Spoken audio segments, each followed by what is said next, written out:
pagi teman-teman semua, dimanapun teman-teman Jore Farm berada saat ini. Hari ini kita mau melihat dulu perkembangan kolam ikan yang baru saya uji coba dengan metode sirkulasi, tetapi bukan resirkulasi ya. Jadi ini air sumur bor yang saya gali kemarin ya, sumur bor saya kucurkan terus menerus teman-teman.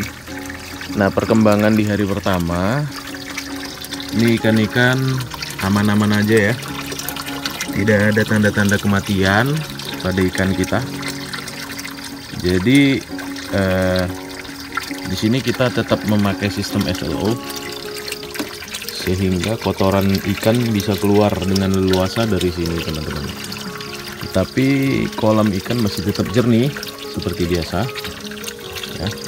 Sisa-sisa pakan akan masuk ke dalam ini, sisa-sisa kotoran yang akan turun ke bawah seperti ini. Sisa-sisa kotoran ini akan mengendap ke bawah dan akan terbawa secara otomatis teman-teman. Nah, ini 24 jam teman-teman, air ini tidak habis dan terus-menerus ada ya. Kita keluarkan karena ini masih tahap uji coba, kita masih mengeluarkannya ke sini teman-teman. Nah, kenapa saya coba seperti ini? Karena saya mau mencoba metode yang lebih simpel ya, lebih simpel dari biasanya, tetapi ada catatan bahwa kita harus mencoba dulu dengan beberapa ekor ikan untuk menentukan sebenarnya ikan-ikan ini cocok enggak dengan air yang ada di sini. Nah, kalau menurut saya teman-teman, ini udah hari kedua ya kita masukkan ikan-ikan di bawah, masih merasa nyaman gitu ya. Dan ini ada sekitar 20-30 ekor lah di bawah ya, tapi ikannya masih kecil ya. Ikannya ini masih bibit, panjangnya sekitar 8-10 cm, ada yang 5-7 cm juga. Jadi kita lihat dulu perkembangannya, apakah memang dari air ini tidak ada masalah. Jika tidak ada masalah, kita akan menyusun teman-teman, karena menyusun tandon-tandon ini karena tempat untuk tanaman kita sudah ada ya di sini. Sudah kita selesaikan kemarin, kita cor lantainya. Nanti di sini cukup untuk 12 tandon teman-teman yang kita cicil ya. Awalnya nanti kita akan coba di 6 tandon dulu. Jadi ini cukup untuk 6 gitu teman-teman ya. Nah, untuk 6 tandon di sini juga, di sini masih bisa cukup untuk 6 tandon teman-teman. Nah, jadi ini lahan 3,5 kali 6 meter, bisa menampung 12 tandon seperti itu. Tapi ya kita cicil teman-teman, karena dana kita juga tidak begitu banyak saat ini. Nah teman-teman, bagi teman-teman yang mau mencoba, silahkan langsung mencoba, apalagi memiliki sumur bor di rumah dengan kapasitas air yang memadai cukup banyak seperti saya ini. Ini saya hidupkan 24 jam teman-teman. Sebagian dialirkan ke rumah ya, sebagian ke kolam ikan. Ini teman-teman, ini karena masih uji coba, masih berantakan ya. Nah, di areal sini kalau memang nanti kita mau berencana aquaponik, kita aquaponik. Kalau hidroponik saja. Nah, tetap kita untuk bertani di sini teman-teman ya. Nah, apakah metodenya integrated farming atau hidroponik dan memelihara ikan seperti itu, kita bagi-bagi. Itu nanti kita lihat ke depannya yang mana lebih simpel dan yang mana lebih pasti gitu, tidak memerlukan banyak maintenance ya. Kenapa saya memilih dengan sistem sirkulasi seperti ini? Satu adalah kita tahu teman-teman, itu adalah ada tong filter saya ya, tong filter. Jadi di tong filter ini tong filter kita harus rajin untuk mengurasnya. Itu salah satunya yang membuat saya berpikir bagaimana jika tandon-tandon ini langsung dimasuki air dari sumur bor gitu, dimasukin langsung dikeluarin, dibuang gitu. Atau nanti kita di sini bisa nanam padi, kita tanam padi atau nanam bawang atau nanam seledri atau apa gitu teman-teman. Jadi hasil dari pembuangan kolam ikan ini bisa kita manfaatkan kembali ke tanaman kita, tetapi dengan metode sirkulasi, bukan resirkulasi. Kalau resirkulasi itu kita memakai filter ini, filter yang ada di sini.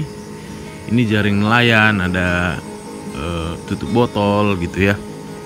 Nah, dari pengalaman yang kemarin, jadi kita sempat berpikir jadinya kenapa? Karena ikan akan mati atau ikan akan tidak baik jika kotoran banyak di dalam kolam.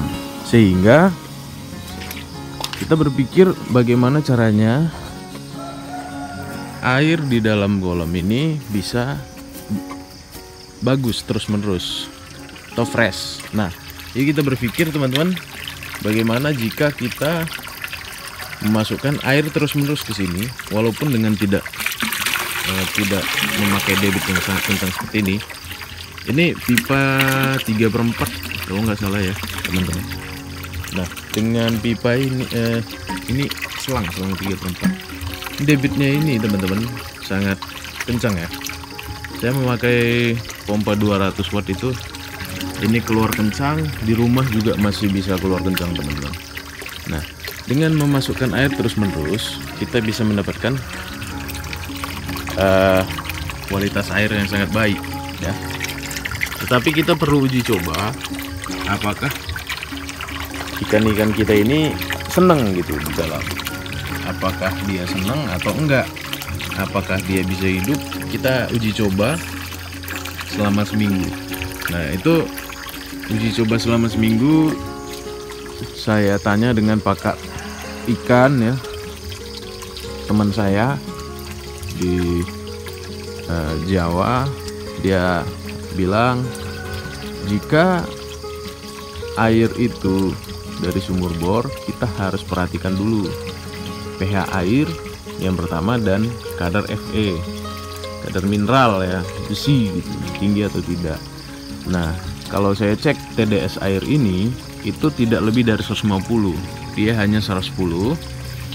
Menurut saya itu masih kita kategorikan baik ya teman-teman, karena pada kolam ikan koi sendiri pun itu TDS air itu tidak boleh lebih dari 150 ya, artinya air kita ini masih aman ya, air kita masih aman, airnya sangat jernih teman-teman, sumur bor kita sangat jernih, teman-teman lihat ya, dia tidak keruh ya, ini sangat jernih airnya dan semakin lama semakin jernih kalau saya lihat.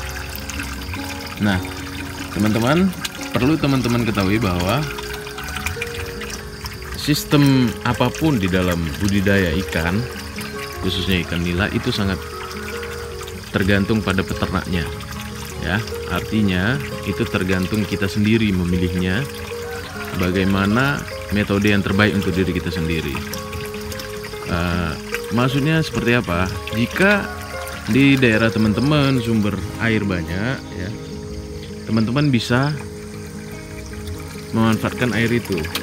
Nah, tapi jika tidak mempunyai sumber air yang banyak, yang cukup, teman-teman bisa menggunakan sistem resirkulasi, bisa menggunakan sistem yang lain ya. Seperti yang kita bahas sebelumnya, saya menggunakan sistem resirkulasi.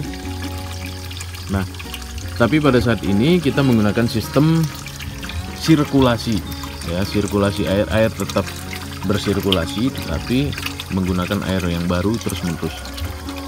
Nah, ini sumur bor yang saya buat ini sudah hampir 4 minggu saya keluarin airnya terus seperti ini. Artinya debit air di dalam sumur bor itu berarti besar gitu. Jadi saya memanfaatkan situasi ini, kondisi air ini untuk menghidupi ikan di sini, dan saya akan garap lahan ini untuk lahan pertanian saya nanti di sini, mungkin dengan metode integrated farming ataupun metode-metode lain yang dapat meningkatkan perekonomian keluarga. Itu aja teman-teman sebenarnya tujuan kita di sini.